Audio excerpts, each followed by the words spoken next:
Volume 13 of Carl Jung's collected works, Alchemical Studies. 1. Difficulties encountered by a European in trying to understand the East. A thorough Westerner in feeling, I cannot be profoundly impressed by the strangeness of the Chinese text. It is true that some knowledge of Eastern religions and philosophies helps my intellect and my intuition to understand these things up to a point, just as I can understand the paradoxes of primitive beliefs in terms of ethnology or comparative religion. This, of course, the Western way of hiding one's heart under the cloak of so-called scientific understanding. We do it partly because the miserable fanny décevant fears and rejects with horror any sign of living sympathy, and partly because sympathetic understanding might transform contact with an alien spirit into an experience that has to be taken seriously. Our so-called scientific objectivity would have reserved this text for the philological acumen of sinologists, who would have guarded it jealously from any other interpretation. But Richard Wilhelm penetrated too deeply into secret and mysterious vitality of Chinese wisdom to allow such a pearl of intuitive insight to disappear into the pigeonholes of specialists. I am greatly honored that his choice of psychological commentator has fallen upon me. This, however, involves the risk that this precious example of more than specialist insight will be swallowed by still another specialism. Nevertheless, anyone who belittles the merits of Western science is undermining the foundations of the Western mind. Science is not indeed a perfect instrument, but it is a superb and invaluable tool that works harm only when it is taken as an end in itself. Science must serve. It errs when it usurps the throne. It must be ready to serve all its branches, for each, because of its insufficiency, has need of support from the others. Science is the tool of the Western mind, and with it one can open more doors than with bare hands. It is part and parcel of our understanding, and it obscures our insight only when it claims that the understanding it conveys is the only kind there is. The East teaches us another, broader, more profound, and higher understanding through life. We know this only by hearsay, as a shadowy sentiment expressing a vague religiosity, and we are fond of putting Oriental wisdom in quotation marks and banishing it to the dim region of faith and superstition. But what is wholly to misunderstand the realism of the East? Texts of this kind do not consist of the sentimental, overwrought mystical intuitions of pathological cranks and recluses, but are based on the practical insights of highly evolved Chinese minds, which we have not the slightest justification for undervaluing. This assertion may seem bold, perhaps, and is likely to cause a good deal of head-shaking, nor is that surprising, considering how little people know about the material. Its strangeness is indeed so arresting that our puzzlement as to how and where the Chinese world of thought might be joined to ours is quite understandable. The usual mistake of Western man when faced with this problem of grasping the ideas of the East is like that of the student in Faust. Misled by the devil, he contemptuously turns his back on science and, carried away by Eastern occultism, takes over yoga practices word for word and becomes a pitiful imitator. Theosophy is our best example of this. Thus he abandons the one sure foundation of the Western mind and loses himself in a mist of words and ideas that could never have originated in European brains and can never be profitably grafted upon them. An ancient adept has said, if the wrong man uses the right means work in the wrong way. This Chinese saying, unfortunately only too true, stands in sharp contrast to our belief in the right method, irrespective of the man who applies it. In reality, everything depends on the man, and little or nothing on the method. The method is merely the path, the direction taken by a man. The way he acts is the true expression of his nature. If it ceases to be this, the method is nothing more than affectation, something artificially pieced on, rootless and sapless, serving only the illegitimate goal of self-deception. It becomes a means of fooling oneself and of evading what may perhaps be the implacable law of one's being. This is far removed from the earthiness and self-reliance of Chinese thought. It is a denial of one's own nature, a self-betrayal to strange and unclean gods, a cowardly trick for the purpose of feigning mental superiority, everything, in fact, that is profoundly contrary to the spirit of the Chinese method. For these insights spring from a way of life that is complete, genuine, and true to itself, from that ancient cultural life of China which grew logically and organically from the deepest instincts, and which, for us, is forever inaccessible and impossible to imitate. Western imitation is a tragic misunderstanding of the psychology of the East, every bit as sterile as the modern escapades to New Mexico, the blissful South Sea Islands, and Central Africa, where the primitive life is played at in deadly earnest while Western man secretly evades his menacing duties, his Rocht Rhodus hic salta. It is not for us to imitate what is foreign to our organism or to play the missionary. Our task is to build up Western civilization, which sickens with 1,000 ills. This has to be done on the spot, and by the European just as he is, with all his Western ordinariness, his marriage problems, his neuroses, his social and political delusions, and his whole philosophical disorientation. We should do well to confess at once that, fundamentally, we do not understand the utter unworldliness of a text like this, that actually we do not want to understand it. Have we, perhaps, a dim suspicion that a mental attitude which can direct the glance inward to that extent is detached from the world only because these people have so completely fulfilled the instinctive demands of their natures that there is nothing to prevent them from glimpsing the invisible essence of things? Can it be that the precondition for such a vision is liberation from the ambitions and passions that bind us to the visible world? And does not this liberation come from the sensible fulfillment of instinctive demands rather than from the premature and fear-ridden repression of them? Are our eyes open to the spirit only when the laws of the earth are obeyed? Anyone who knows the history of Chinese culture and has carefully studied the I Ching, that book of wisdom which for thousands of years has permeated all Chinese thought, will not lightly wave these doubts aside. He will be aware that the views set forth in our texts are nothing extraordinary to the Chinese, but are actually inescapable psychological conclusions. For a long time, the spirit and the sufferings of the spirit were positive values and the things most worth striving for in our peculiar Christian culture. Only in the course of the 19th century, when spirit began to degenerate into intellect, did a reaction set in against the unbearable dominance of intellectualism, and this led to the unpardonable mistake of confusing intellect with spirit, and blaming the latter for the misdeeds of the former. The intellect does indeed do harm to the soul when it dares to possess itself of the heritage of the spirit. It is in no way fitted to do this, for spirit is something higher than intellect, since it embraces the latter and includes the feelings as well. It is a guiding principle of life that strives towards superhuman, shining heights. Opposed to this yang principle is the dark, feminine, earthbound yin, whose emotionality and instinctuality reach back into the depths of time and down into the labyrinth of physiological continuum. No doubt these are purely intuitive ideas, but one can hardly dispense with them if one is trying to understand the nature of the human psyche. The Chinese could not do without them because, as the history of Chinese philosophy shows, they never strayed so far from the central psychic facts as to lose themselves in a one-sided over-development and over-evaluation of a single psychic function. They never failed to acknowledge the paradoxically and polarity of all life. The opposites always balanced one another, a sign of high culture.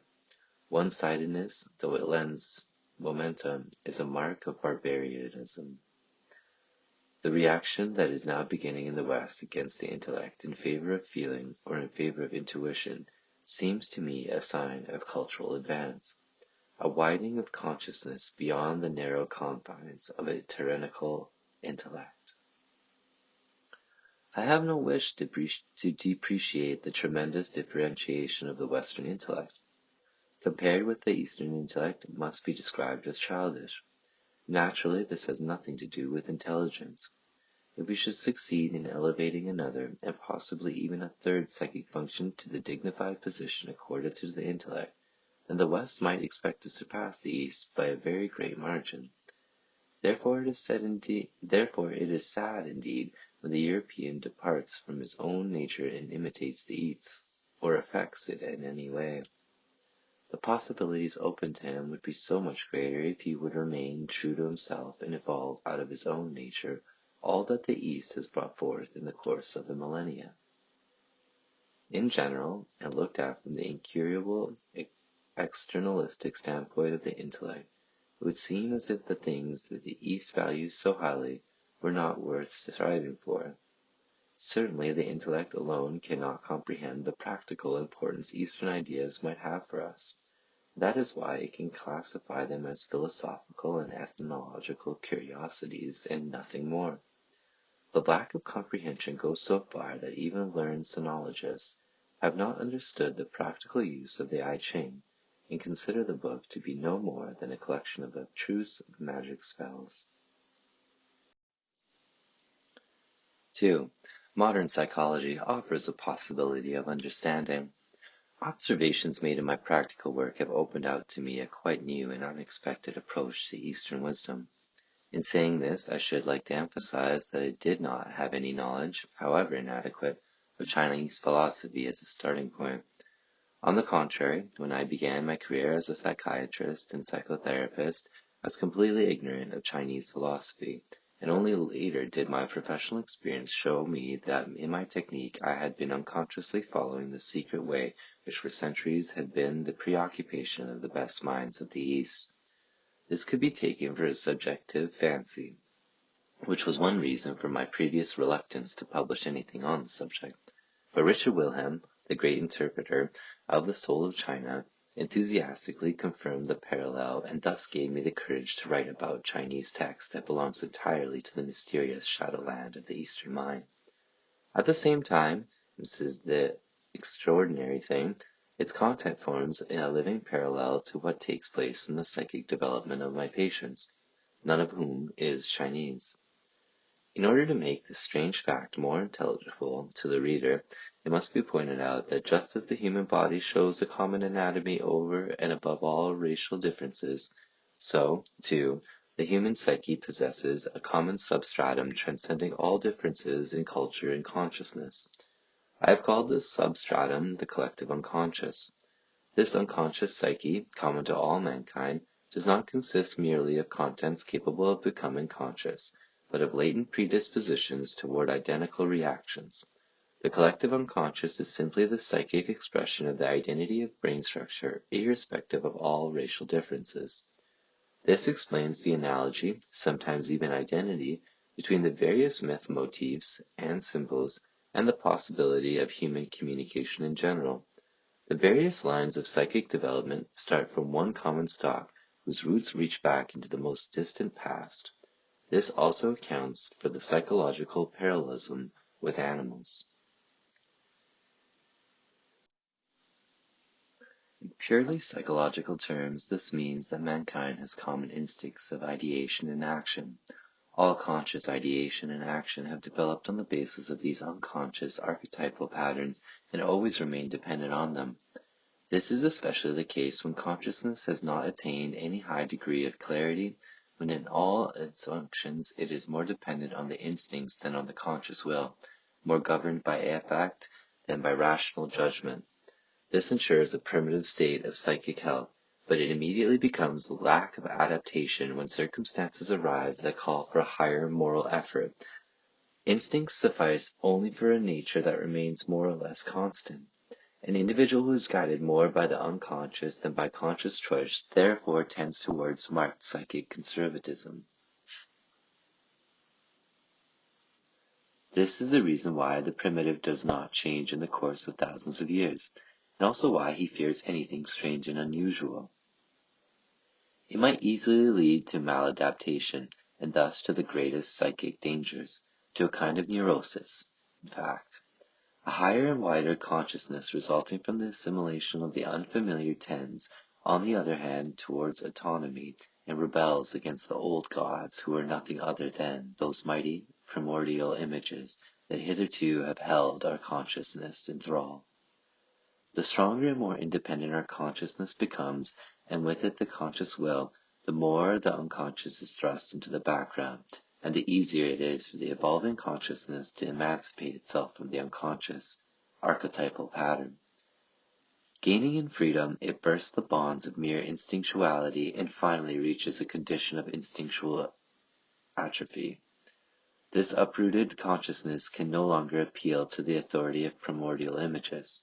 It has a Promethean freedom, but it also suffers from godless hybris.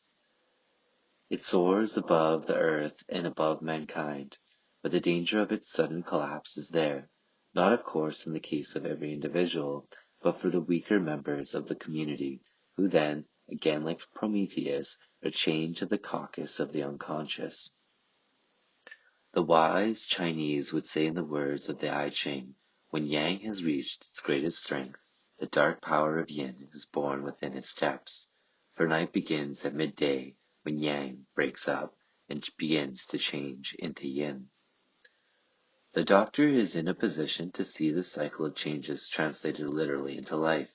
He sees, for instance, a successful businessman attaining all his desires regardless of death and the devil, and then, having retired at the height of his success, speedily falling into a neurosis which turns him into a querulous old woman, fastens him to his bed, and finally destroys him. The picture is complete even to the change from masculine to feminine. An exact parallel to this is the story of the Nebuchadnezzar in the book of Daniel, and Caesarean madness in general. Similar cases of one-sided exaggeration for the conscious standpoint and the resultant yin reaction from the unconscious form no small part of the psychiatrist clientele in our time, which so overvalues the conscious will as to believe that where there's a will, there's a way. Not that I wish to detract in the least from the high moral value of the will. Consciousness and the will may well continue to be considered the highest cultural achievements of humanity. But of what use is a morality that destroys the man? To bring the will and the capacity to achieve it into harmony seems to me to require more than morality. Morality, can be a sign of barbarism. More often wisdom is better. But perhaps I look at this with the eyes of a physician who has to mend the ills following in the wake of one-sided cultural achievements. Be that as it may, the fact remains that a consciousness heightened by an inevitable one-sidedness gets so far out of touch with the primordial images that a breakdown ensues. Long before the actual catastrophe, the signs of error announce themselves in atrophy of instinct, nervousness, disorientation, entanglement in impossible situations and problems. Medical investigation then discovers an unconscious that is in full revolt against the conscious values, and that therefore cannot possibly be assimilated to consciousness, while the reverse is altogether out of the question.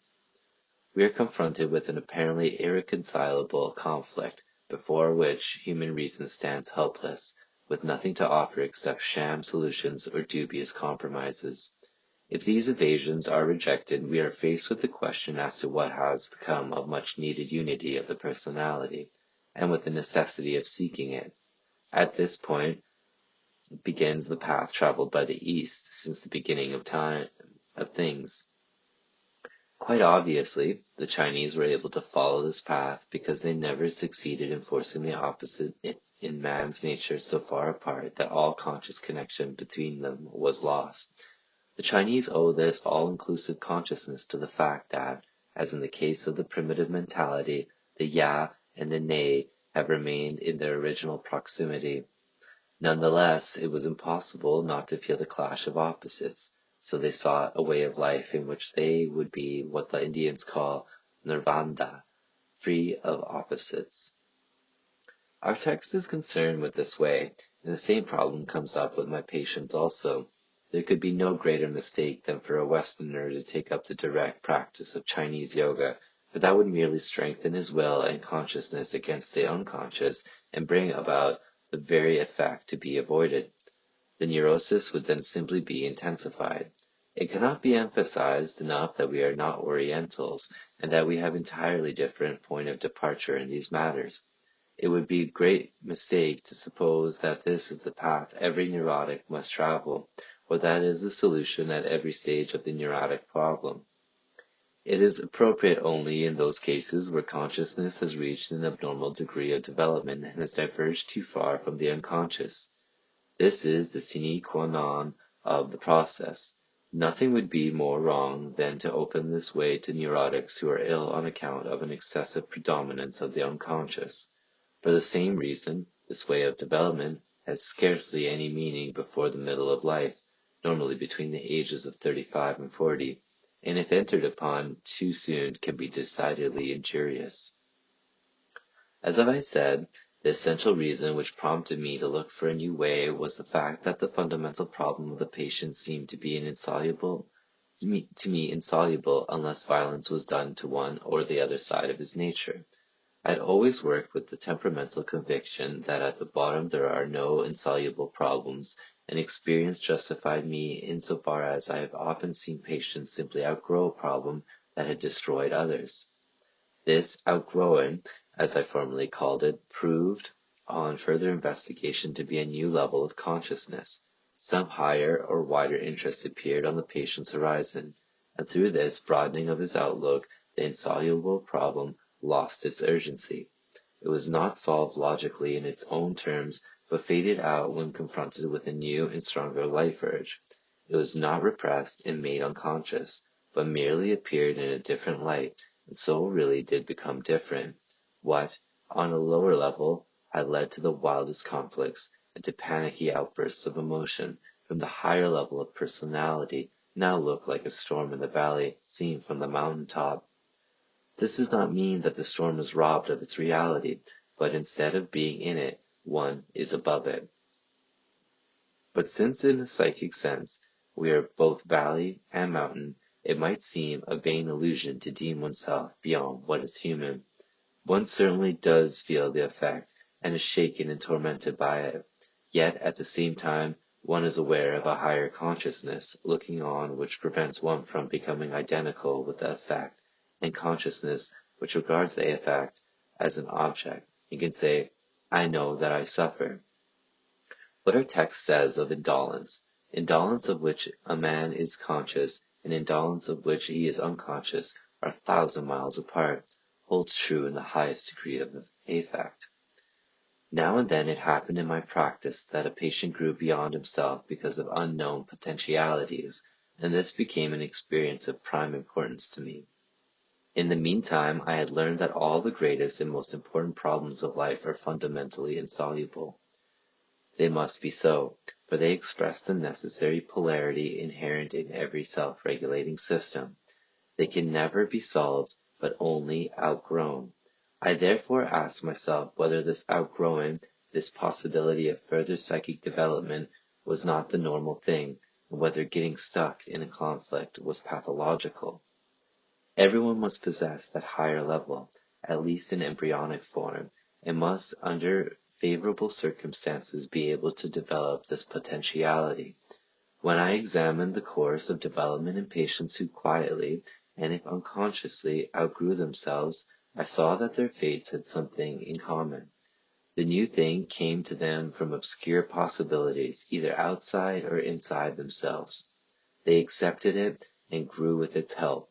It seemed to me typical that some took the new thing from outside themselves and others from inside, or rather that it grew in some persons from without and into others from within. But the new thing never came exclusively either from within or from without. If it came from outside, it became a profound inner experience. If it came from inside, it became an outer happening. In no case was it conjured into existence intentionally or by conscious willing, but rather seemed to be borne along on the stream of time.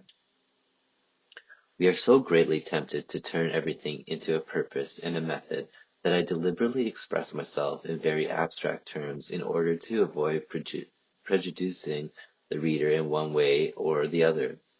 The new thing must not be pigeonholed under any heading, for then it becomes a recipe to be used mechanically, and it would again be a case of the right means in the hands of the wrong man.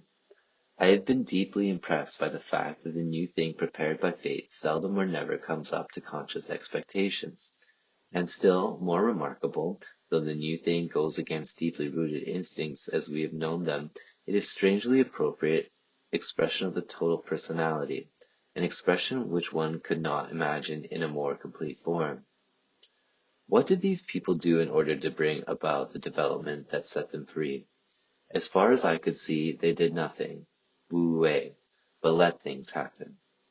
As Master Lao Tzu teaches in our text, the light circulates according to its own law if one does not give up one's ordinary occupation. The art of letting things happen, action through non-action, letting go of oneself as taught by Meister Eckhart, became for me the key that opens the door to the way. We must be able to let things happen in the psyche. For us, this is an art for which most people know nothing. Consciousness is forever interfering, helping, correcting, and negating, never leaving the psychic process to grow in peace. It would be simple enough if only simplicity were not the most difficult of all things. To begin with, the task consists solely in observing objectively how a fragment of fantasy develops. Nothing could be more simpler. And yet, right here, the difficulties begin. Apparently, one has no fantasy fragments. Or yes, there's one, but it is too stupid. Dozens of good reasons are brought against it. One cannot concentrate on it. It is too boring. What would come of it anyway? It is nothing but this or that, and so on. The conscious mind raises innumerable objections. In fact, it often seems to bent on blotting out the spontaneous fantasy activity in spite of real insight and in spite of the firm determination to allow the psychic process to go forward without interference. Occasionally, there is a veritable cramp of consciousness.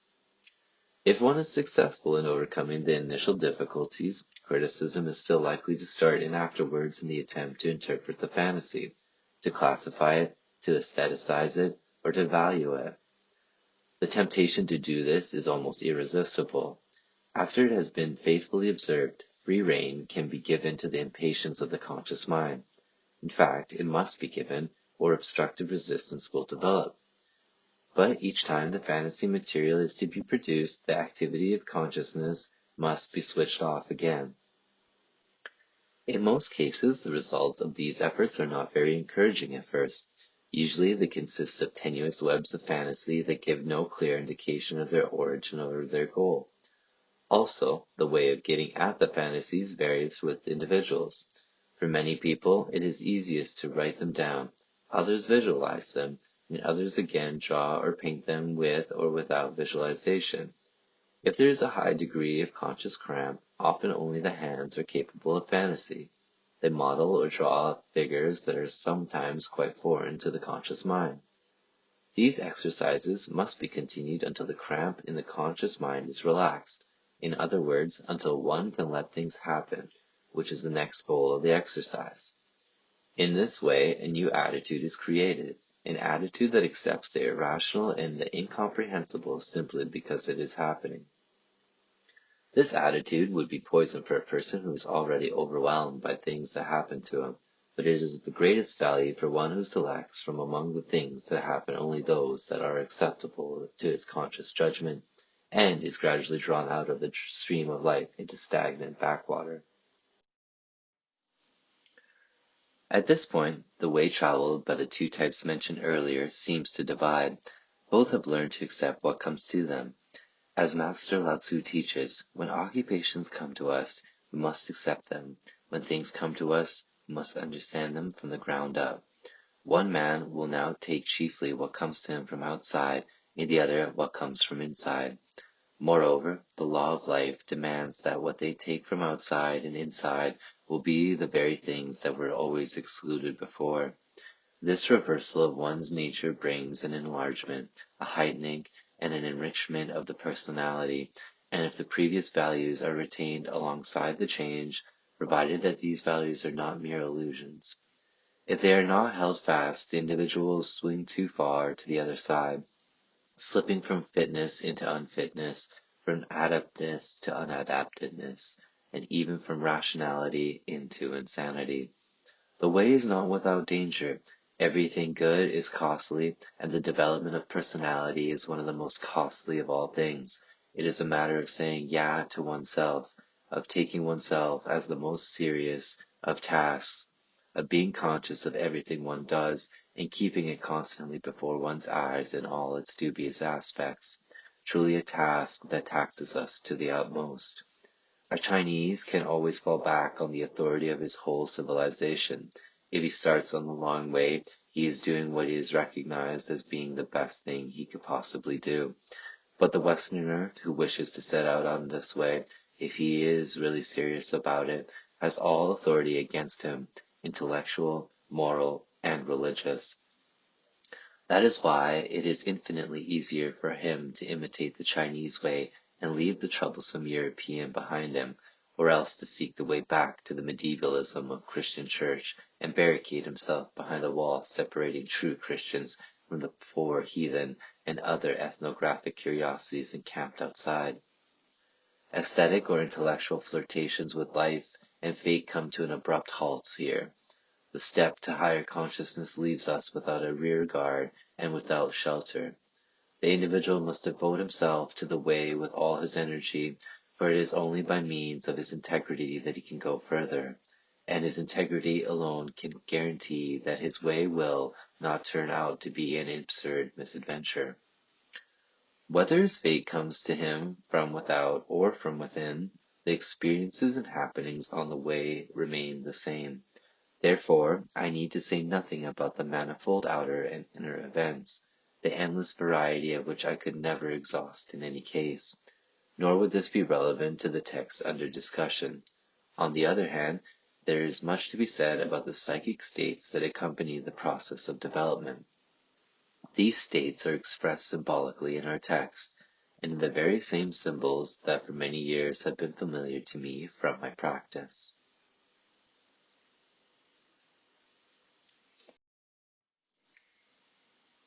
Chapter 3. The Fundamental Concepts. A. Tao. The great difficulty interpreting this and similar text for the European is that the author always starts from the central point, from the point we could call the goal, the highest and ultimate insight he has attained. Thus, our Chinese author begins with ideas that demand such a comprehensive understanding that a person of discriminating mind has the feeling he would be guilty of ridiculous pretension or even talking utter nonsense if he should embark on an intellectual discourse on the subtle psychic experiences of the greatest minds of the East. Our text, for example, begins, "That which exists through itself is called the Way."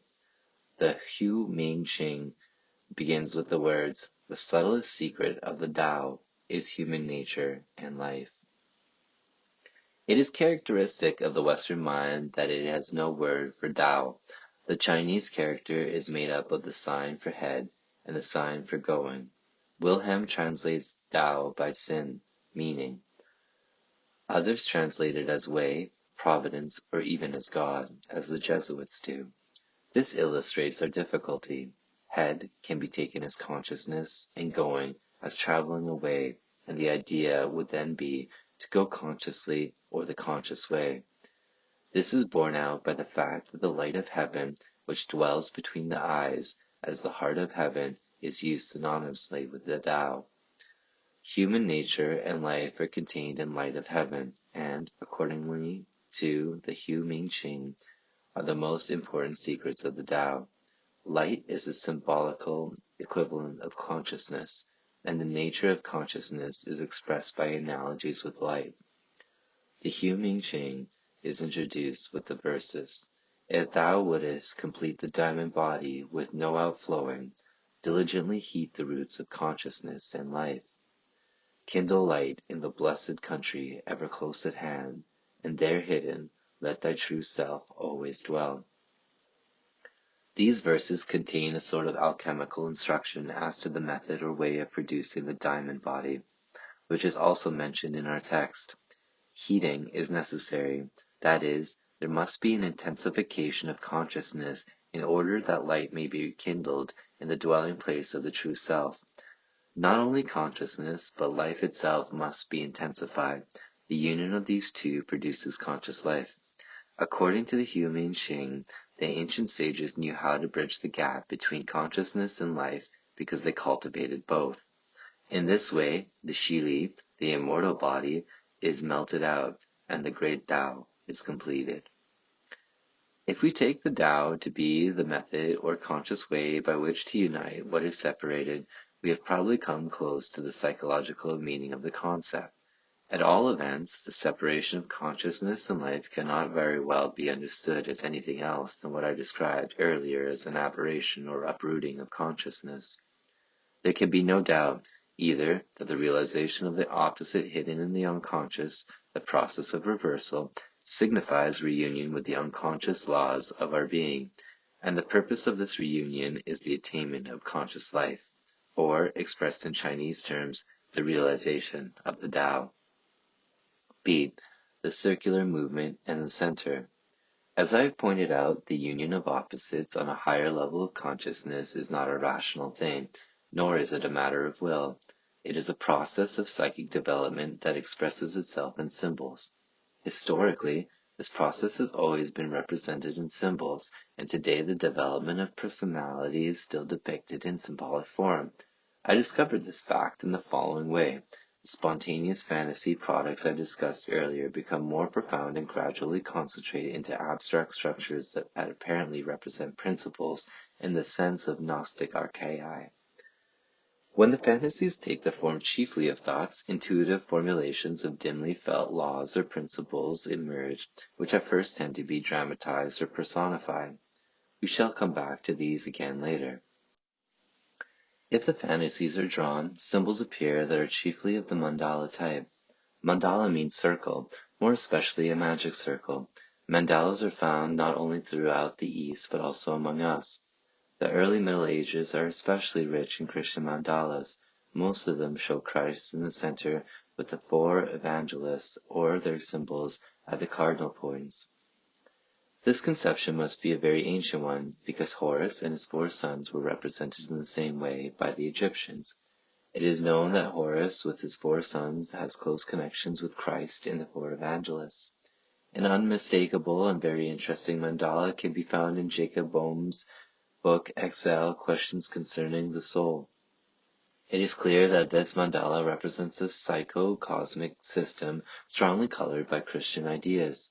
Boehm calls it the philosophical eye, or mirror of wisdom, but which is obviously meant a summa of secret knowledge.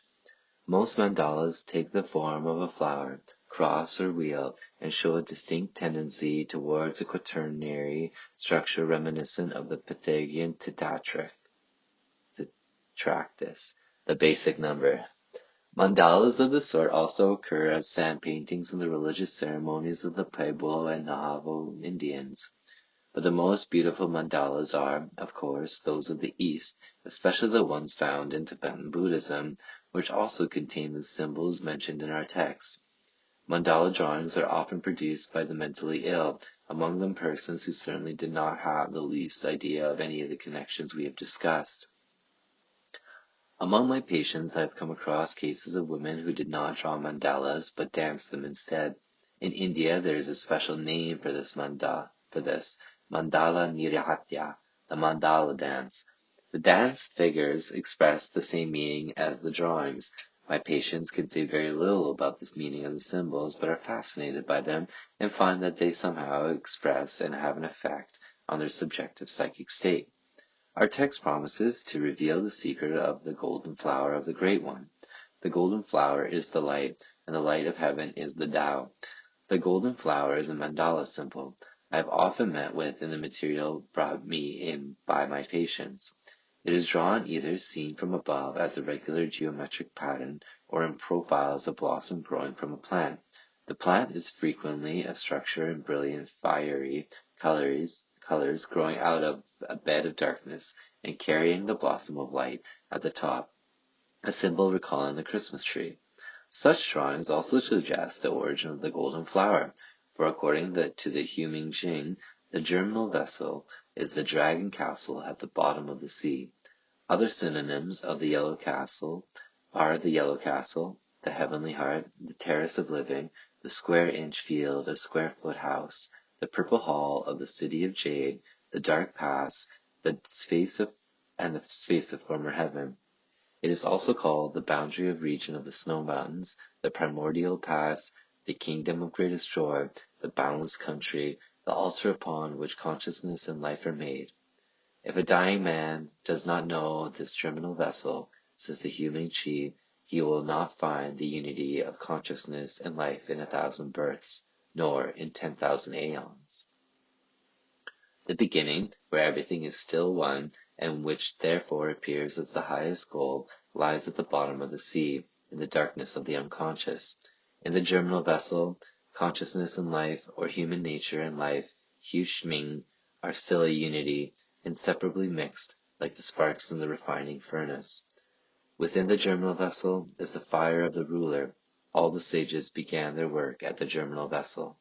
Note that the fire analogies.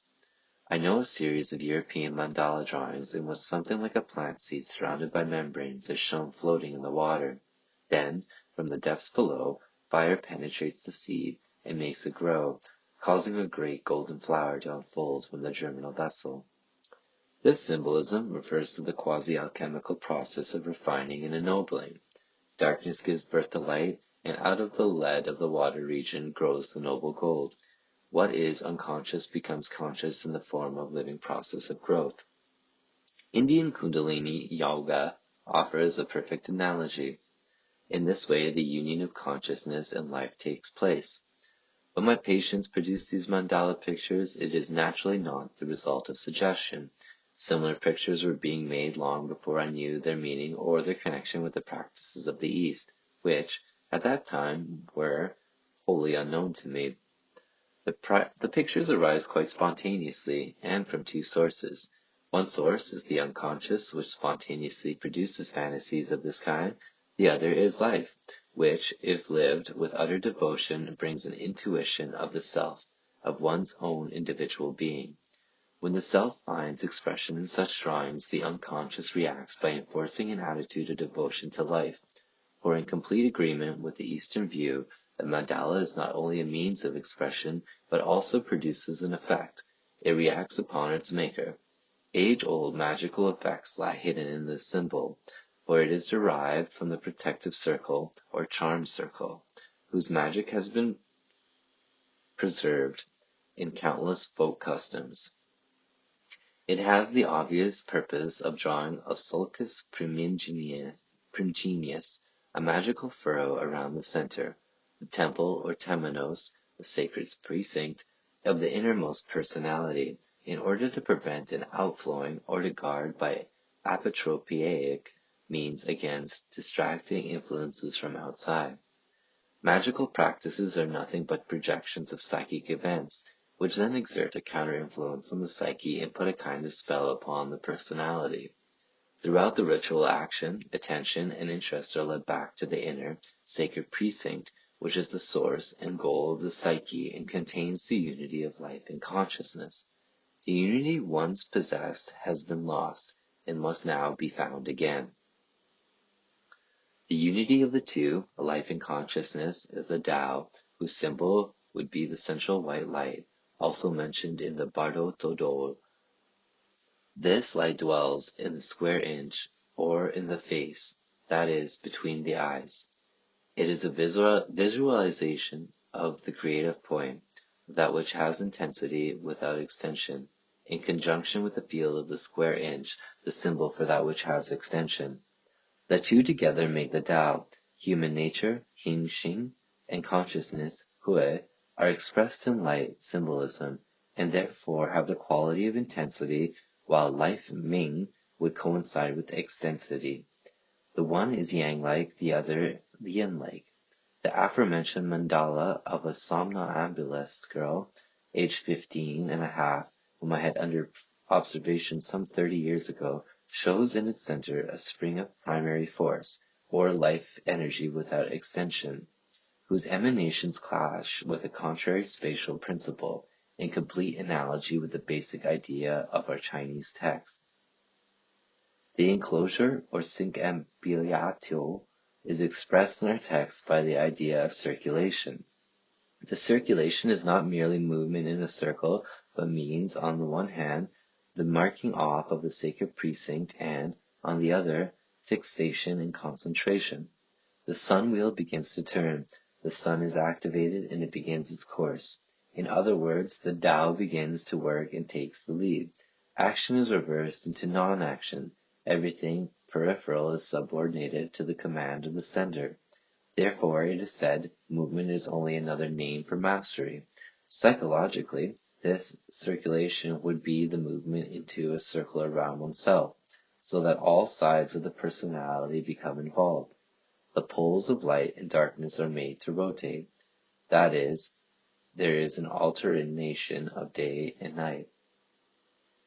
The circular movement thus has the moral significance of activating the light and dark forces of human nature, and together with them all the psychological opposites of whatever kind they may be.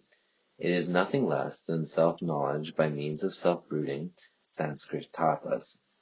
A similar archetypal concept of a perfect being is that of the Platonic man, round on all sides and uniting within himself the two sexes.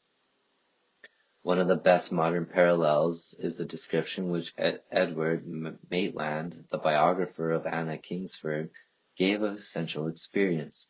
He had discovered that when reflecting on an idea, related ideas became visible, so to speak, in a long series apparently reaching back to their source, which to him was the divine spirit.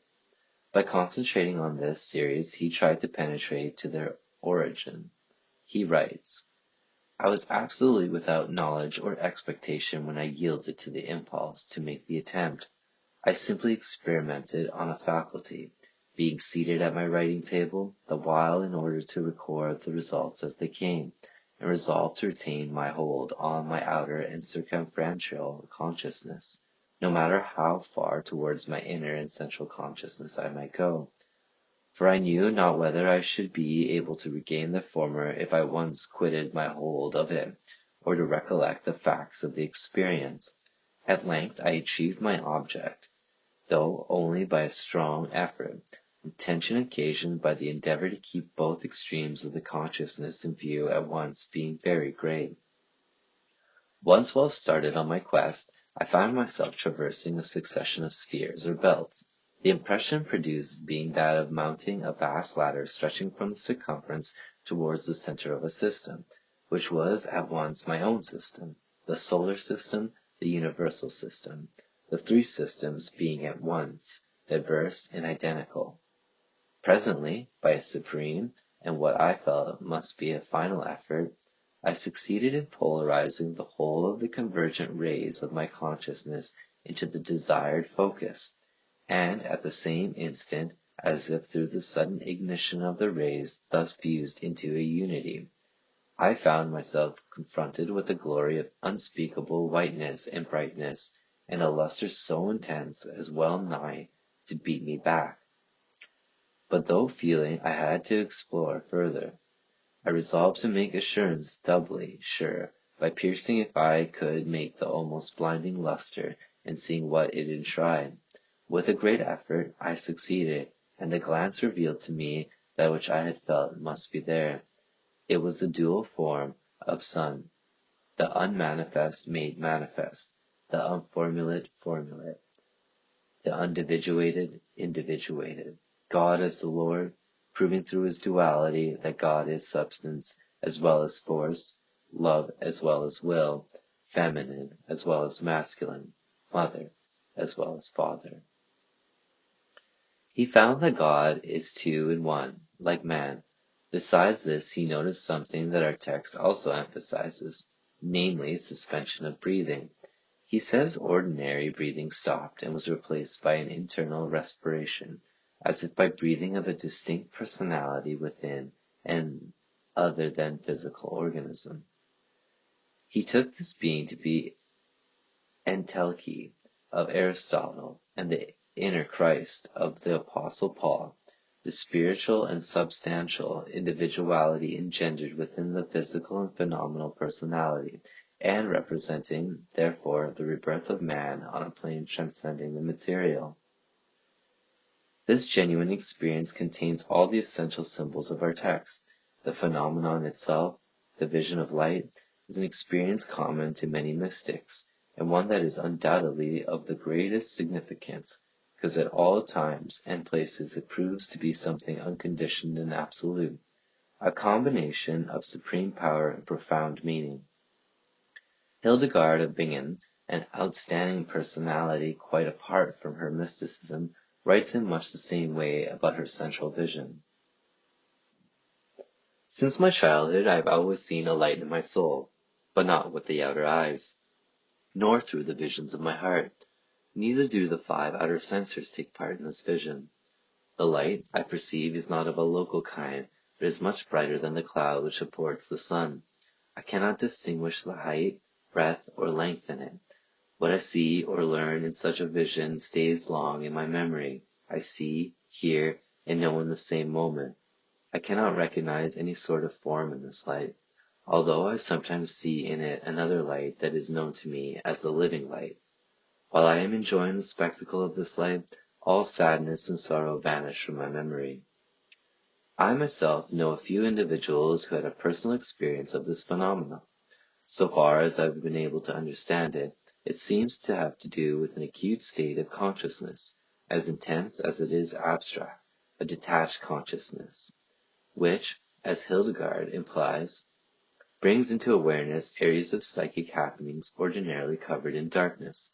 The fact that the generally bodily sensations disappear during the experience suggests that their specific energy has been withdrawn and has apparently gone towards heightening the clarity of consciousness. As a rule, the phenomenon is spontaneous, coming and going on its initiative. Its effect is astonishing in that it almost always brings about a solution of psychic complication and frees the inner personality from emotional and intellectual entanglements, thus creating a unity of being which is universally felt as liberation. Such a symbolic unity cannot be attained by the conscious will because consciousness is always partisan. Its opponent is the collective unconscious, which does not understand the language of conscious mind. Therefore, it is necessary to have the magic of the symbol which contains those primitive analogies that speak to the unconscious. The unconscious can be reached and expressed only by symbols, and for this the reason the process of individuation can never do without the symbol. The symbol is the primitive exponent of the unconscious, but at the same time an idea that corresponds to the highest intuitions of the conscious mind. The oldest mandala known to me is a Paleolithic sun wheel recently discovered in Rhodesia. It, too, is based on quaternary principle. Things reaching so far back into human history naturally touch upon the deepest layers of the unconscious and can have a powerful effect on it even when our conscious language proves itself to be quite impotent. Such things cannot be thought up, but must be grown again from the forgotten depths if they are to express the supreme insights of consciousness and the loftiest intuitions of the spirit, and in this way fuse of the uniqueness of the present-day consciousness with the age-old past of life. 4. Phenomena of the way. A. The disintegration of consciousness. The meeting between the narrowly delimited but intensely clear individual consciousness and the vast expanse of the collective unconscious is dangerous, because the unconscious has a decidedly disintegrated effect on consciousness. According to the Hu Ming chain, this effect belongs to the peculiar phenomena of Chinese yoga.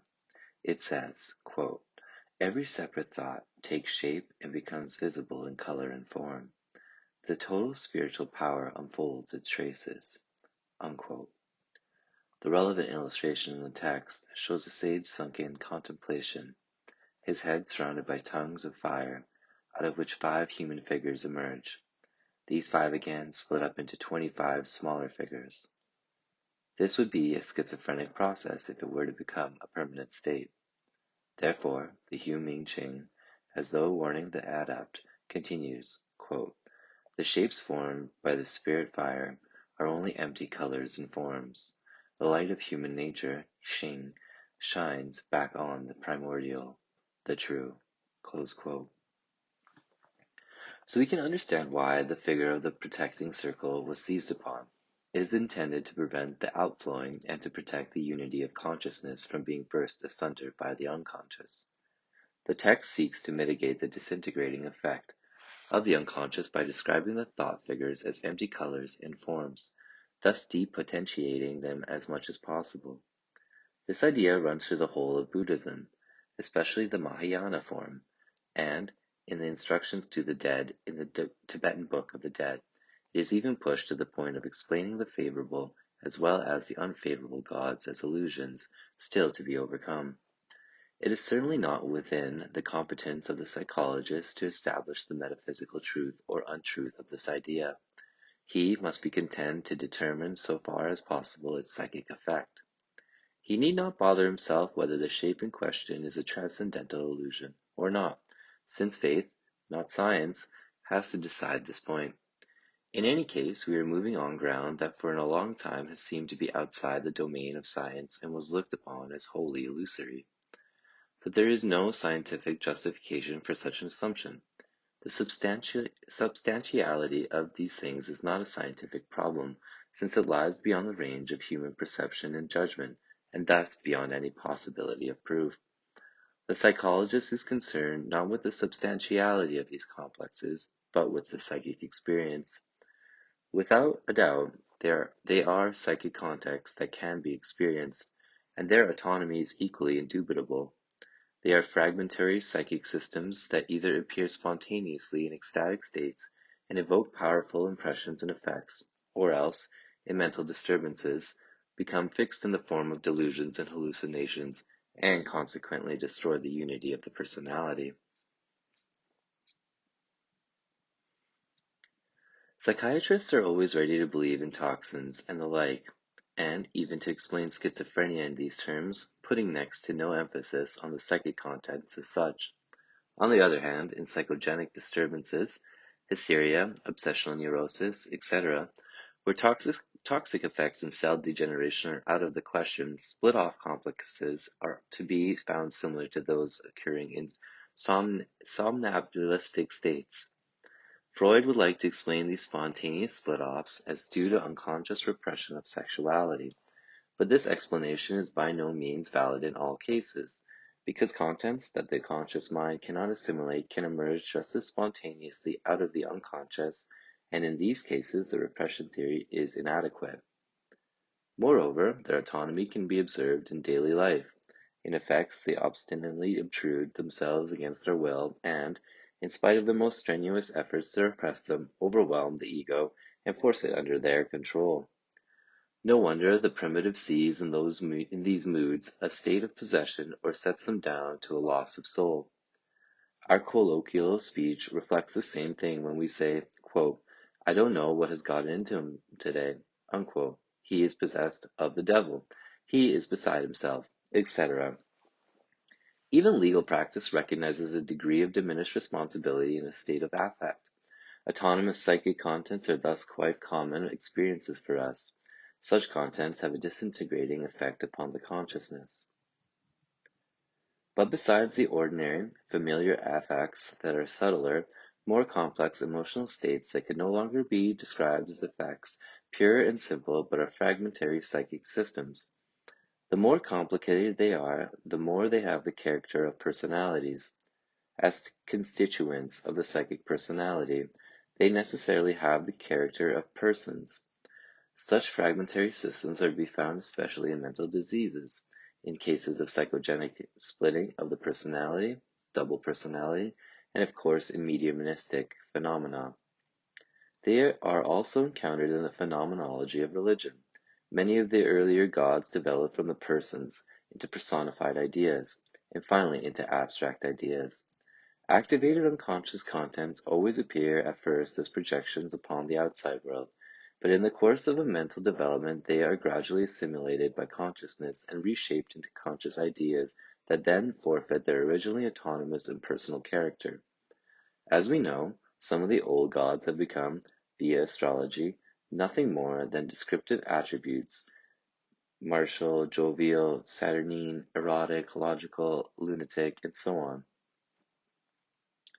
The instructions of the Tibetan Book of the Dead, in particular, helps us to see how great is the danger that consciousness will be disintegrated by these figures. Again and again, the dead are instructed not to take these shapes for truth, not to confuse their murky appearance with the pure white light of Dharmakaya, the divine body of truth. That is to say, they are not to project the one light of highest consciousness into concretized figures and dissolve it into a plurality of autonomous fragmentary systems. If there were no danger of this, and if these systems did not represent menacingly autonomous and disintegrative tendencies, such urgent instructions would not be necessary.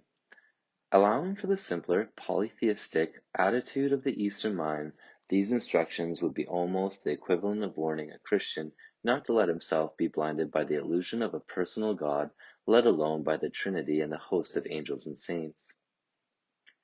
If tendencies towards dissociation were not inherent in the human psyche, fragmentary psychic systems would never have split off. In other words, neither spirits nor God would ever have come into existence. That is also the reason why our time has become so utterly godless and profane. We lack all knowledge of the unconscious psyche and pursue the cult of consciousness to the exclusion of all else.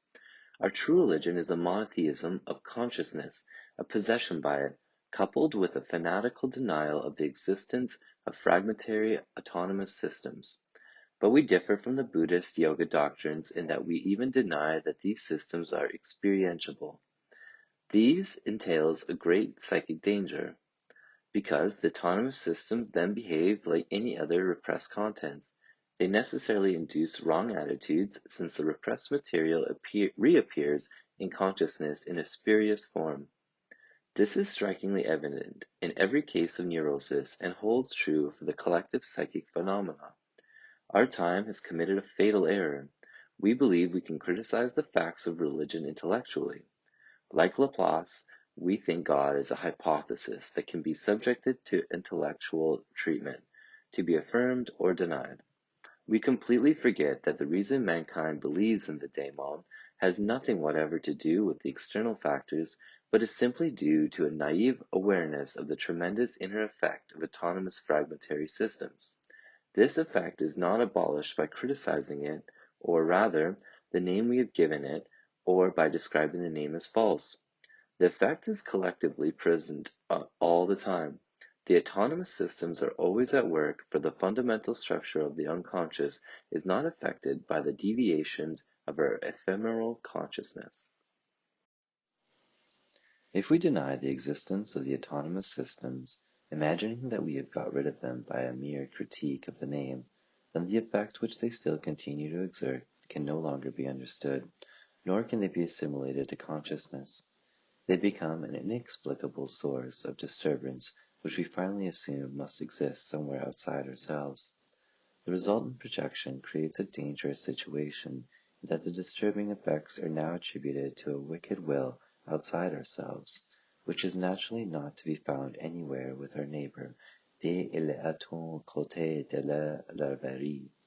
This leads to collective delusions, incidents, revolutions, war in a word, to a destructive mass psychosis. Insanity is possession by an unconscious content that, as such, is not assimilated to consciousness, nor can it be assimilated since the very existence of such contents is denied.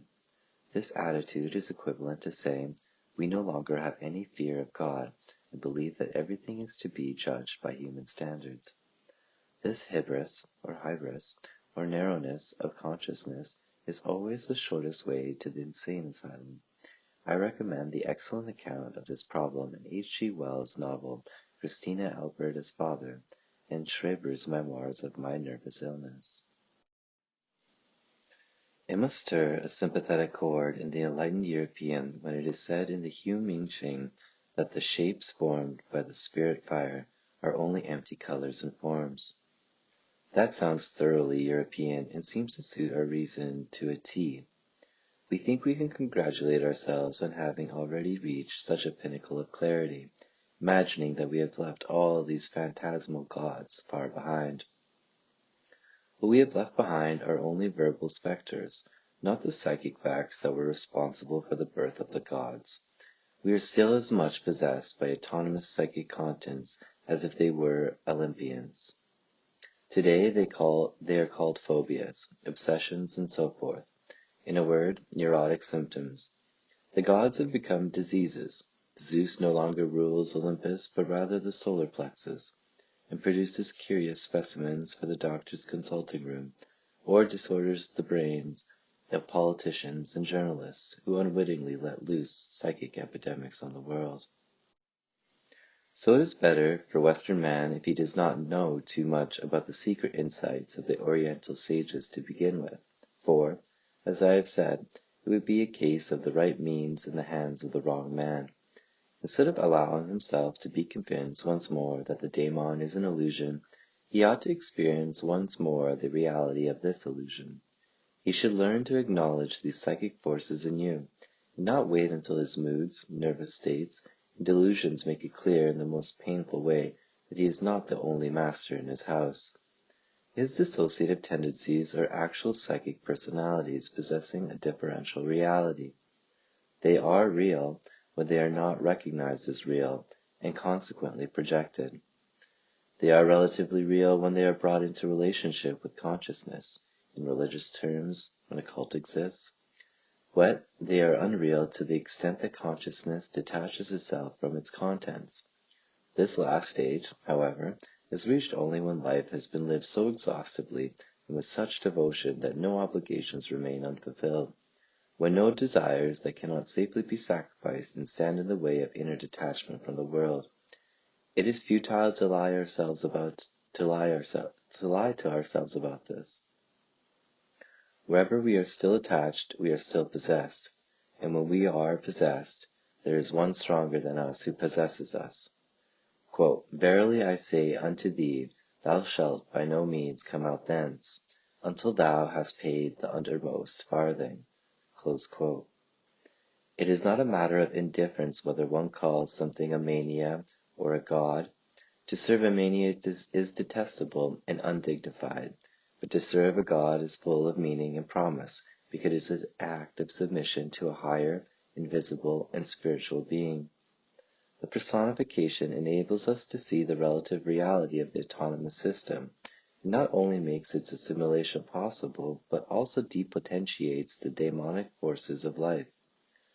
When the god is not acknowledged, egomania develops, and out of this mania comes sickness. Yoga takes acknowledgement of the gods as something self-evident.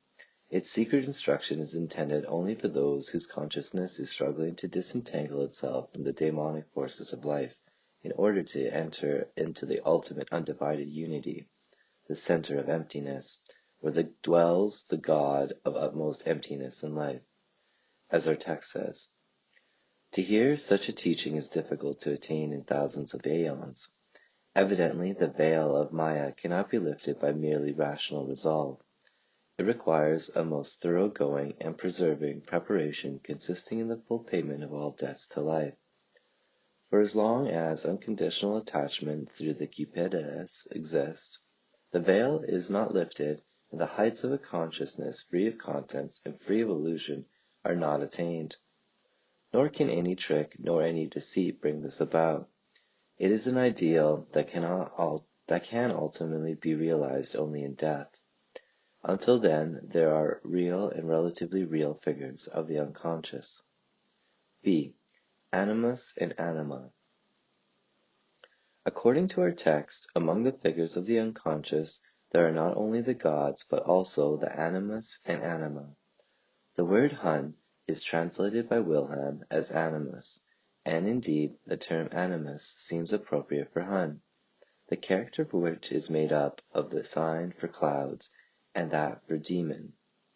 This Hun means cloud demon, a higher breath soul belonging to the Yang principle and therefore masculine. After death, Hun rises upward and becomes Shen, the expanding and self-revealing spirit or God. Anima, called Pu'o, and written with the characters for white and demon, that is, white ghost, belongs to the lower, earthbound bodily soul, the yin principle, and therefore is feminine. After death, it sinks downward and becomes Kuei, demon, often explained as the one who returns, i.e., to earth, and a revenant, a ghost. The fact that the animus and anima part after death and go their ways independently shows that, for the Chinese consciousness, they are distinguishable psychic factors. Originally, they were united in the one effective, true human nature, but in the house of the creative, they are two. The animus is in the heavenly heart. By day it lives in the eyes, i.e., in consciousness. At night it houses in the liver. It is that which we have received from the great emptiness, that which is identical in form with the primal beginning. The anima, on the other hand, is the energy of the heavy and the turbid. It clings to the bodily, fleshly heart. It affects our sensuous desires and impulses to anger. Whoever is somber and moody on waking is fettered on to the anima. Many years ago, before Wilhelm acquainted me with this text, I used the term anima in a way quite analogous to the Chinese definition of Puo, and of course entirely apart from any metaphysical premise. To the psychologist, the anima is not a transcendental being, but something quite within the range of experience. As the Chinese definition makes clear, affective states are immediate experiences. Why, then, speak of the anima and not simply of moods? The reason is that affects have an autonomous character, and therefore most people are under their power. But affects are delimitable contents of consciousness, parts of the personality. As such, they partake of its character and can easily be personified, a process that still continues today, as I have shown. The personification is not an ideal invention, since a person roused by affect does not show a neutral character, but a quite distinct one, entirely different from his ordinary character. Careful investigation has shown that the affective character of a man has feminine traits. From this psychological fact derives the Chinese doctrine of the Puo soul, as well as my own concept of the anima. Deeper introspection or ecstatic experience reveals the existence of a feminine figure in the unconscious, hence the feminine name anima, psyche, Sili. The anima can be defined as the image or archetype or deposit of all experiences of man with women. As we know, the poets have sung the anima's praises. The connection of anima with ghosts in the Chinese concept is of interest to the parapsychologists, inasmuch as mediumistic controls are very often of the opposite sex.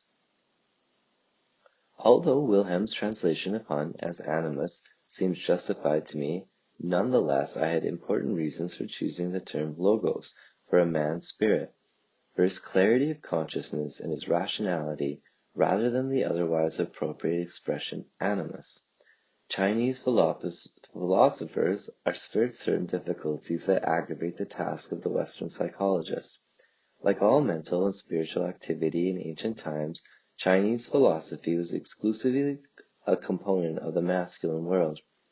Its concepts were never understood psychologically, and therefore were never examined as to how far they also apply to the feminine psyche.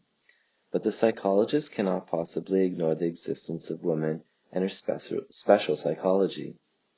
For these reasons, I would prefer to translate Hun as it appears in man by logos. Wilhelm in his translation uses logos for Xing, which can be translated as essence of human nature or creative consciousness. After death, Hun becomes Shen, spirit, which is very close in the philosophical sense to Xing. Since the Chinese concepts are not logical in our sense of the word, but are intuitive ideas, their meanings can only be elicited from the ways in which they are used and from the constitution of the written characters, or from such relationships as obtained between Hun and Shen. Hun, then, would be light of consciousness and reasons in man, originally coming from the logos spermaticos of Hsing and returning from death through the Shen to the Tao.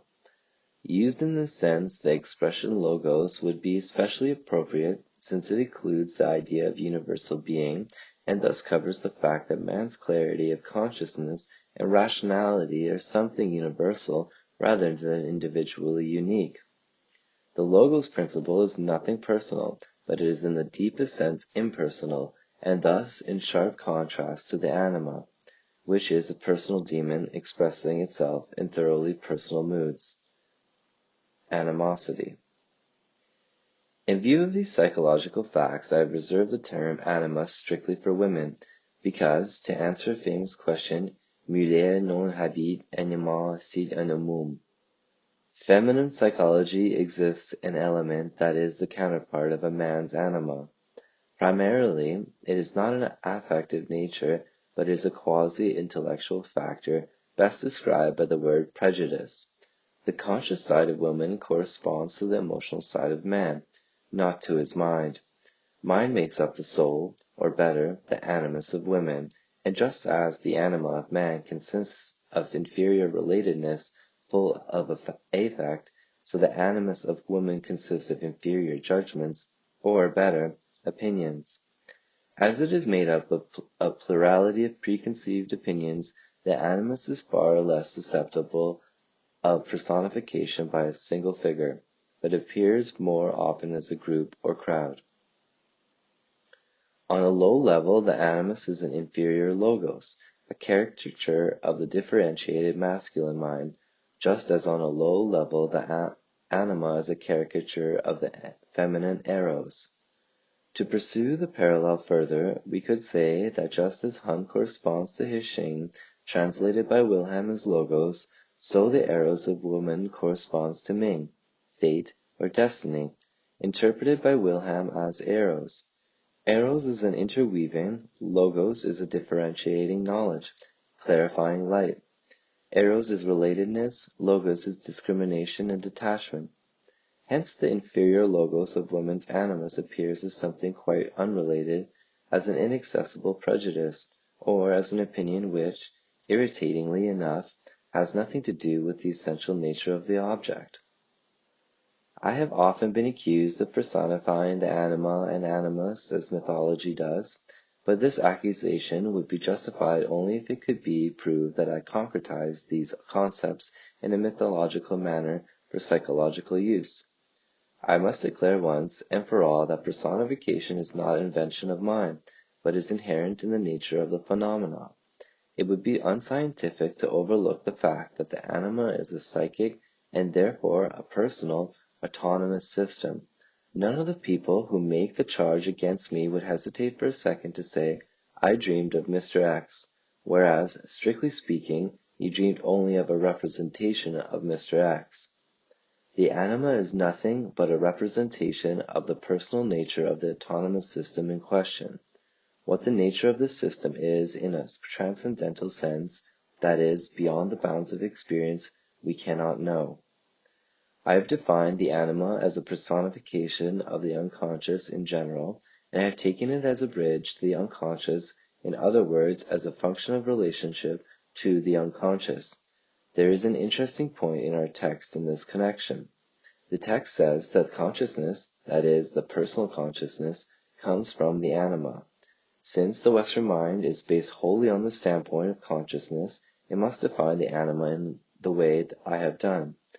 But the East, based as it has on the standpoint of the unconscious, sees consciousness as an effect of the anima, and there can be no doubt that consciousness does originate in the unconscious. This is something we are apt to forget, and therefore we are always attempting to identify the psyche with consciousness, or at least to represent the unconscious as a derivative or an effect of consciousness, as in the Freudian repression theory.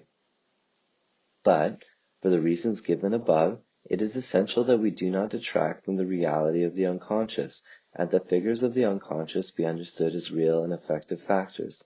The person who has understood what is meant by psychic reality need have no fear that he has fallen back into primitive demonology. If the unconscious figures are not acknowledged as spontaneous agents, we become victims of a one-sided belief in the power of consciousness, leading finally to acute tension. A catastrophe is then bound to happen because, for all our consciousness, the dark powers of the psyche have been overlooked. It is not we who personify them. They have a personal nature from the very beginning. Only when this is thoroughly recognized can we think of depersonalizing them, of subjugating the anima, as our text expresses it.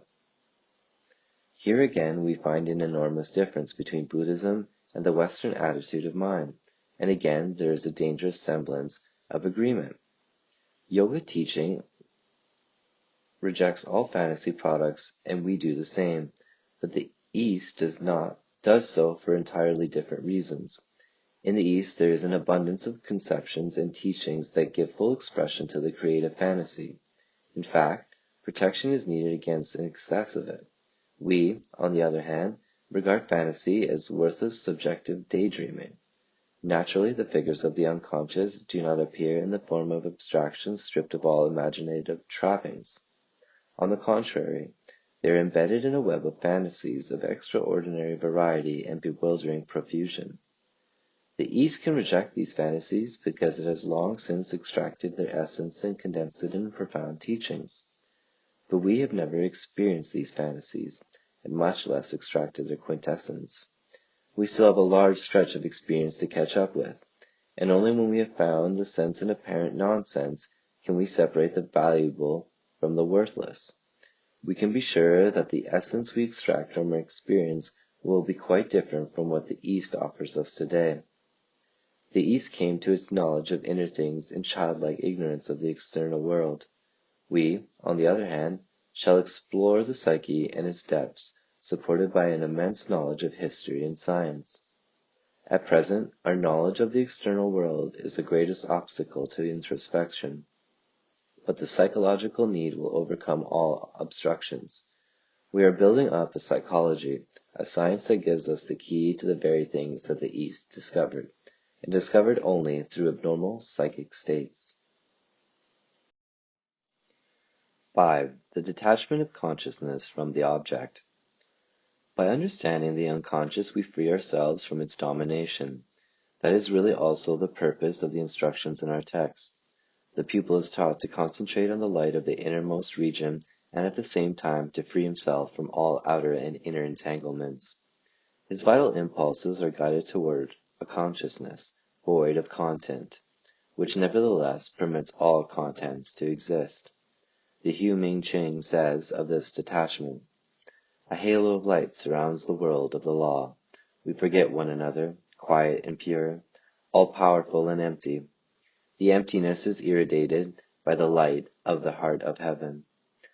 The water of the ocean is smooth and mirrors the moon in its surface. The clouds disappear in blue space, the mountains shine clear. Consciousness reverts to contemplation. The moon disk rests alone." This description of fulfillment depicts a psychic state that can be best characterized as a detachment of consciousness from the world and a withdrawal to a point outside it, so to speak. Thus, consciousness is at the same time empty and not empty. It is no longer preoccupied with the images of things, but merely contains them. The fullness of the world which hitherto pressed upon it has lost none of its richness and beauty, but it no longer dominates.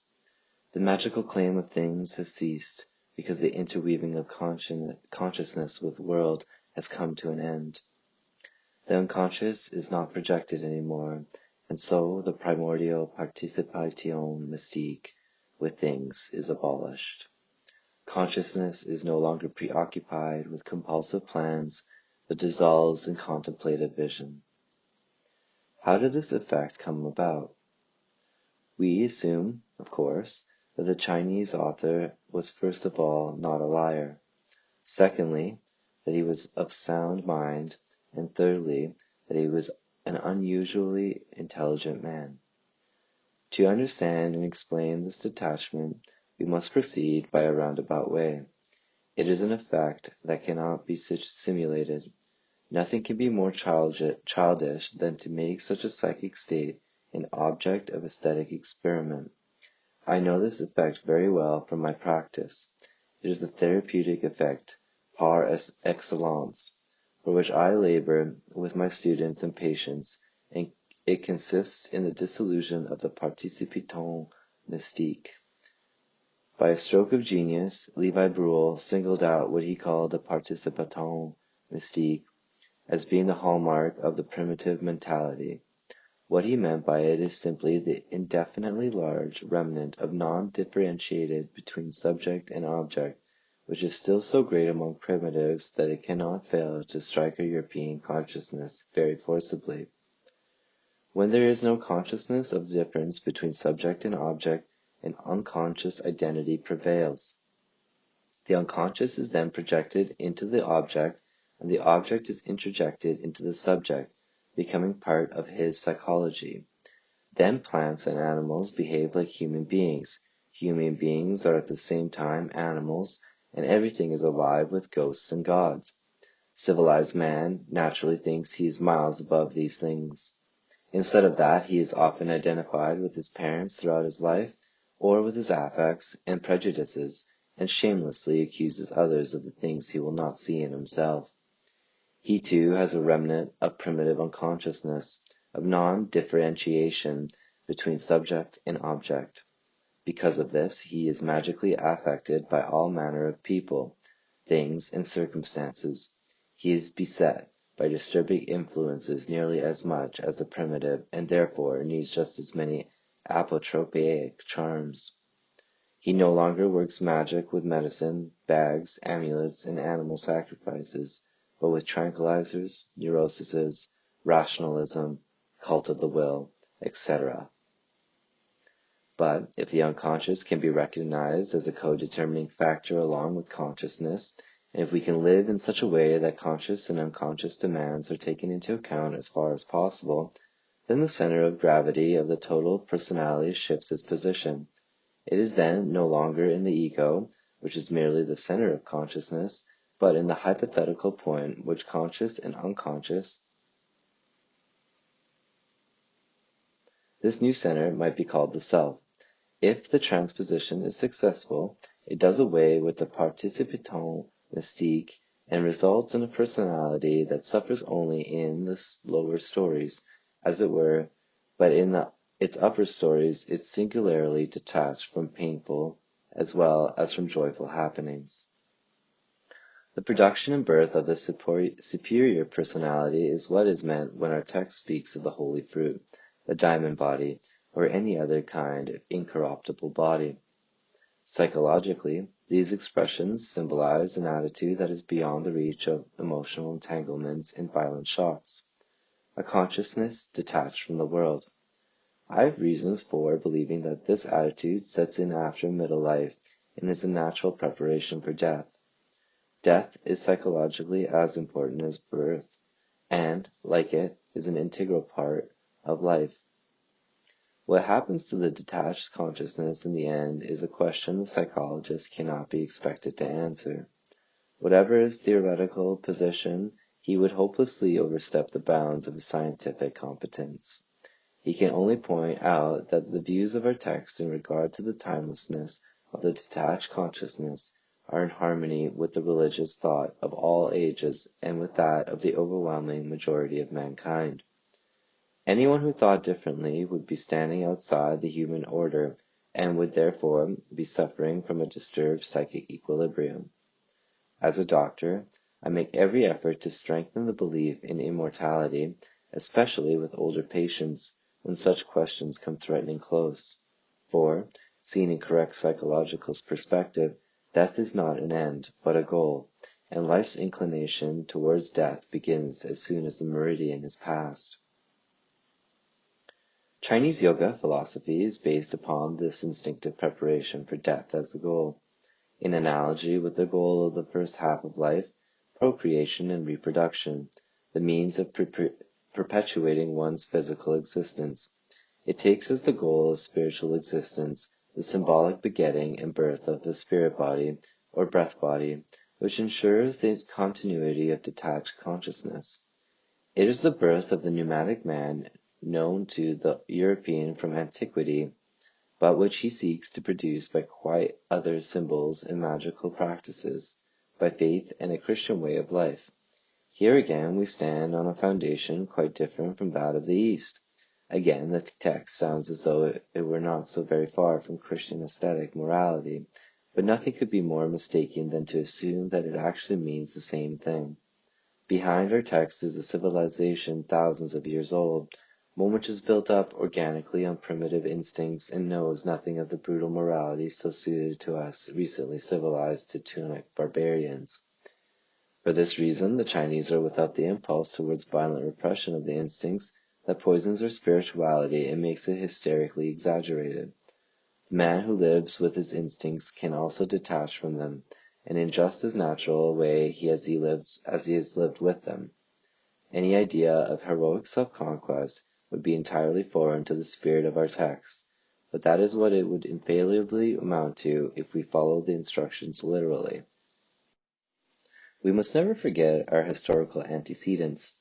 Only a little more than 1,000 years ago we stumbled out of the crudest beginnings of polytheism into a highly developed Oriental religion which lifted the imaginative minds of half-savages to a height that in no way corresponded to their spiritual development.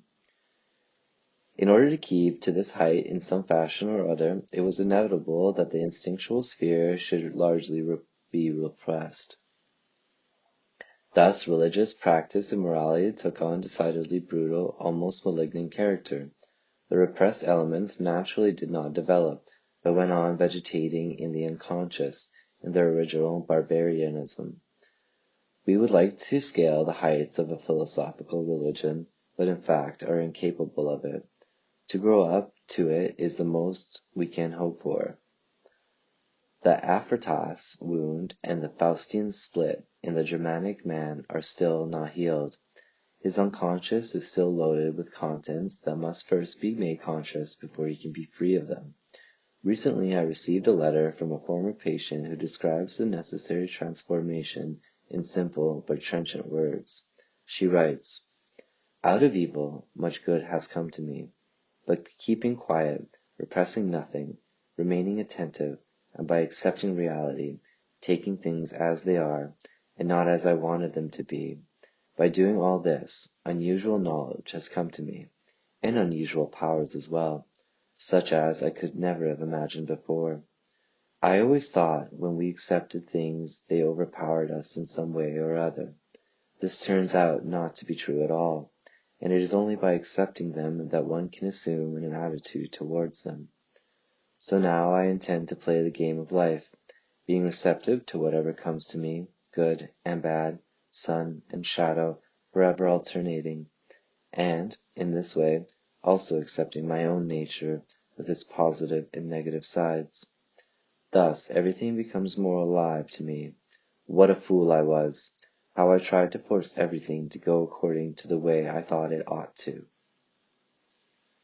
Only on the basis of such an attitude, which renounces none of the Christian values won in the course of Christian development, but which, on the contrary, tries with Christian charity and forbearance to accept even the humblest things in one's own nature, will a higher level of consciousness and culture become possible.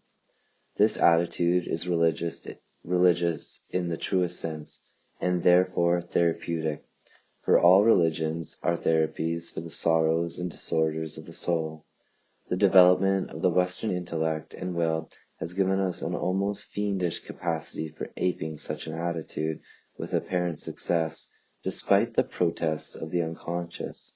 But it is only a matter of time before the counter-position asserts itself all the more harshly. Aping an attitude always produces an unstable situation that can be overthrown by the unconscious at any time.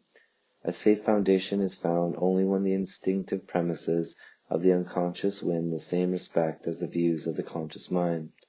No one should blind himself to the fact that this necessity of giving due consideration to the unconscious runs violently counter to our Western, and in particular the Protestant cult of consciousness.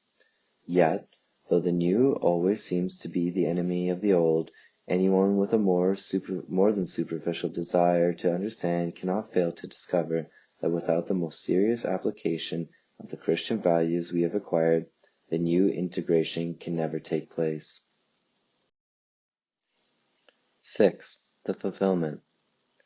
A growing familiarity with the spirit of the East should be taken merely as a sign that we are beginning to relate to the alien elements within ourselves.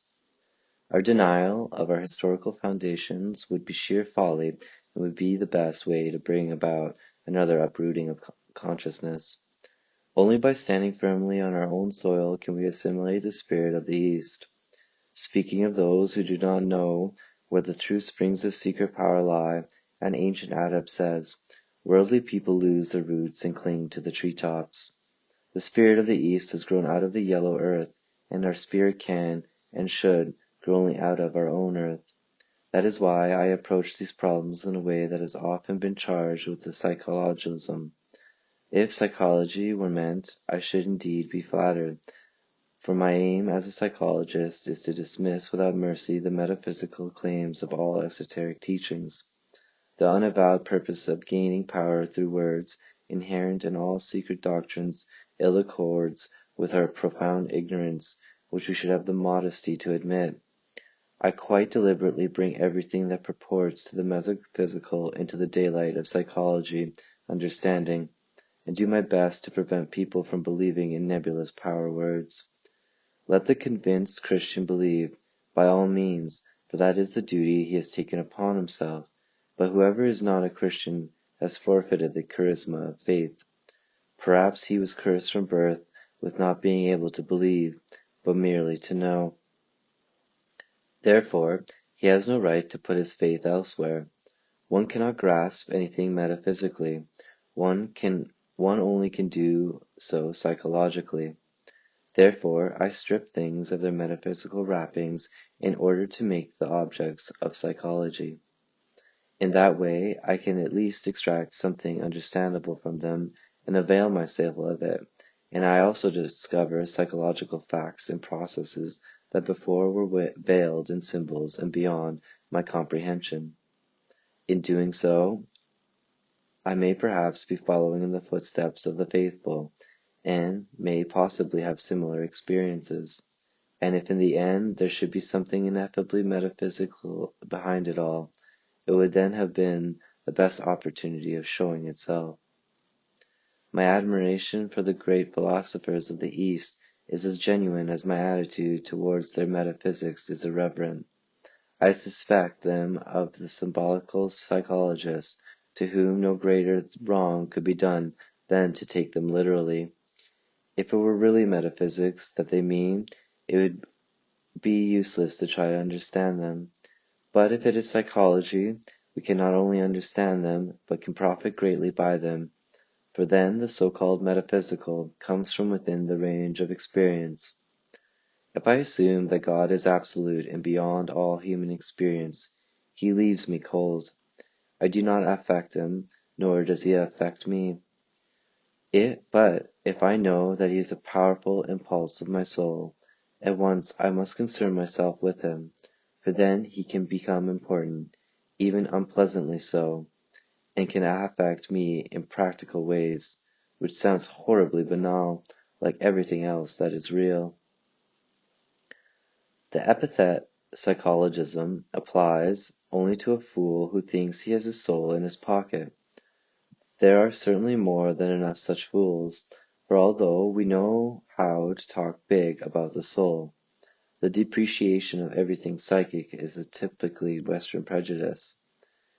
If I may use of the concept of autonomous psychic complex, my reader immediately comes up with the ready-made prejudice that it is nothing but a psychic complex. How can we be so sure that the soul is nothing but? It is as if we did not know, or else continually forgot, that everything of which we are conscious is an image, and that image is psyche. The same people who think that God is depreciated if he is understood as something moved in the psyche, as well as the moving force of the psyche, i.e., as an autonomous complex, can be so plagued by uncontrollable affects and neurotic states that their wills and their whole philosophy of life fail them miserably. Is that a proof of impotence of the psyche? Should Meister Eckhart be accused of psychologism when he says, God must be born in the soul again and again? I think the accusation of psychologism can be leveled only at an intellect that denies the genuine nature of the autonomous complex and seeks to explain it rationalistically as the consequence of known causes, i.e., as something secondary and unreal. This is just as arrogant as the metaphysical assertion that seeks to make a God outside the range of our experience responsible of our psychic states. Psychologism is simply the counterpart of this metaphysical presumption, and it is just as childish. Therefore, it seems to me far more reasonable to accord the psyche the same validity as the empirical world, and to admit that the former has just as much reality as the latter. As I see it, the psyche is a world in which the ego is contained. Maybe there are fishes who believe that they contain the sea. We must rid ourselves of this habitual illusion of ours if we wish to consider metaphysical assertions from the standpoint of psychology. A metaphysical assertion of this kind is the idea of the diamond body, the incorruptible breath body, which grows in the golden flower or in the field of the square inch.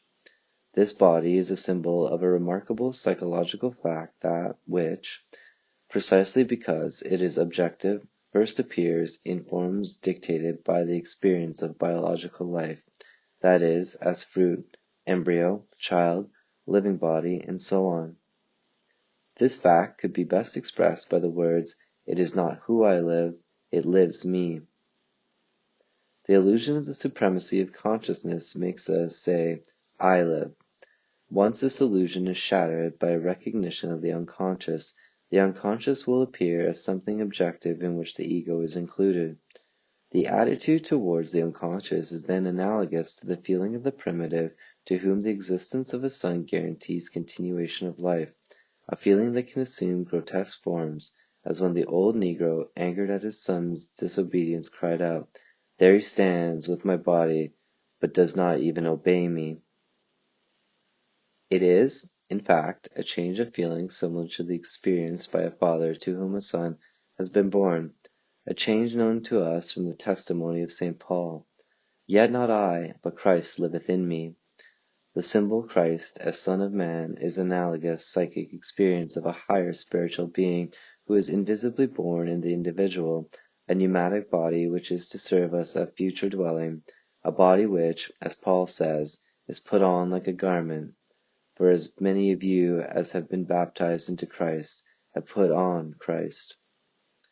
It is always a difficult thing to express, in intellectual terms, subtle feelings that are nevertheless infinitely important for the individual's life and well-being. It is, in a sense, the feeling that we have been replaced, but without the connotation of having been disposed. It's as if the guidance of life had passed over to an invisible center. Nietzsche's metaphor, "in most loving bondage free," would be appropriate here. Religious language is full of imagery depicting this feeling of free dependence, of calm acceptance. This remarkable experience seems to me a consequence of detachment of consciousness, thanks to which the subjective "I live" becomes the objective "it lives me." This state is felt to be higher than the previous one. It is really like a sort of release from the compulsion and impossible responsibility that are inevitable results of the participation mystique. This feeling of liberation fills Paul completely. The consciousness of being a child of God delivers one from the bondage of the blood. It is also a feeling of reconciliation with all that happens, for which reason, according to the humane shame, the gaze of one who has attained the fulfillment turns back to the beauty of nature. In the Pauline Christ symbol, the supreme religious experiences of West and East confront one another. Christ, the sorrow-laden hero, and the golden flower that blooms in the purple hall of the city of jade. What a contrast! What an unfathomable difference! What an abyss of history! A problem fit for the crowning work of a future psychologist.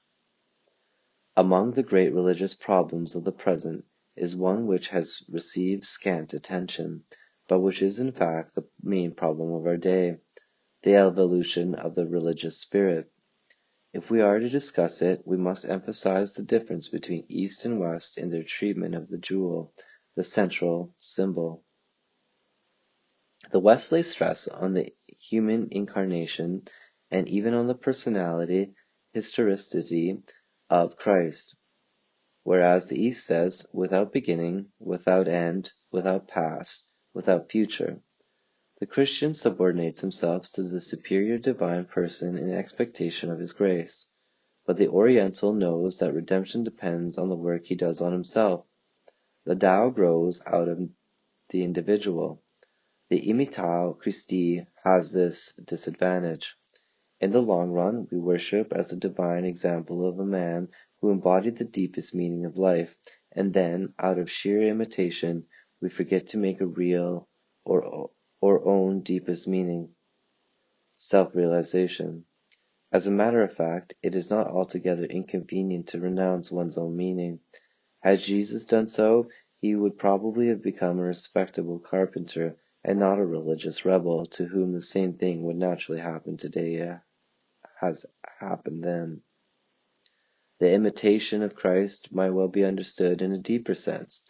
It could be taken as the duty to realize one's deepest conviction with the same courage and the same self-sacrifice shown by Jesus. Happily, not everyone has the task of being a leader of humanity or a great rebel, and so, after all, it might be possible for each to realize himself in his own way. This honesty might even become an ideal. Since great innovations always begin in the most unlikely places, the fact that people today are not nearly as ashamed of their nakedness as they used to be might be the beginning of a recognition of themselves as they really are. Hard upon this will follow an increasing recognition of many things that formerly were strictly taboo, for the reality of the earth will not forever remain veiled like the Virgin's Valande of Tertullian. Moral unmasking is but a step further in the same direction, and behold, there stands man as he is, and admits to himself he is as he is. If he does this in a meaningless way, he is just a muddled fool. But if he knows the significance of what he is doing, he could belong to a higher order of man who makes real the Christ symbol, regardless the suffering involved. It has often been observed that purely concrete taboos or magical rites in an early stage of a religion become in the next stage something psychic, or even purely spiritual symbols. An outward law becomes in the course of time an inward conviction. Thus it might easily happen to contemporary men, especially Protestants, that the person Jesus, now existing outside in the realm of history, might become the higher man within himself. Then we have attained, in a European way, the psychological state corresponding to Eastern enlightenment. All this is a step in the evolution of a higher consciousness on its way to unknown goals, and it is not metaphysics as ordinarily understood. To that extent it is only psychology, but to that extent, too, is experientiable, understandable, and thank God, real, a reality we can do something with, a living reality full of possibilities. The fact that I am content with what can be experienced psychically and reject the metaphysical does not amount, as any intelligent person can see, to a gesture of skepticism or agnosticism aimed at faith and trust in higher powers, but means approximately the same as what Kant meant when he called the thing in itself a merely negative borderline concept. Every statement about the transcendental is to be avoided because it is only a laughable presumption on the part of a human mind unconscious of its limitations. Therefore, when God or the Tao is named an impulse of the soul or a psychic state, something has been said about the knowable only, but nothing about the unknowable, about which nothing can be determined. 7. Conclusion. The purpose of my commentary is to attempt to build a bridge of psychological understanding between East and West. The basis of every real understanding is man, and therefore I had to speak of human beings. This must be my excuse for having dealt only with general aspects, for not having entered into technical details. Technical directions are valuable for those who know, for example, what a camera is, or a combustion engine, but they are useless for anyone who has no idea of such apparatus. Western man, for whom I write, is in an analogous position. Therefore, it seemed to me important above all to emphasize the agreement between the psychic states and symbolisms of East and West. These analogies open a way to the inner chambers of the Eastern mind, a way that does not require the sacrifice of our own nature and does not confront us with the threat of being torn from our roots. Nor is it an intellectual telescope or microscope offering a view of no fundamental concern to us because it does not touch us. It is the way of suffering, seeking, and striving common to all civilized peoples. It is the tremendous experiment of becoming conscious, which nature has laid upon mankind, and which unites the most diverse cultures in a common task. Western consciousness is by no means the only kind of consciousness there is. It is historically conditioned and geographically limited, and representative of only one part of mankind. The widening of our consciousness ought not to proceed at the expense of other kinds of consciousness. It should come about through the development of those elements of our psyche which are analogous to those of the alien psyche, just as the East cannot do without our technology, science, and industry. The European invasion of the East was an act of violence on a grand scale, and it has left us with the duty, noblesse oblige, of understanding the mind of the East. This is perhaps more necessary than we realize at present.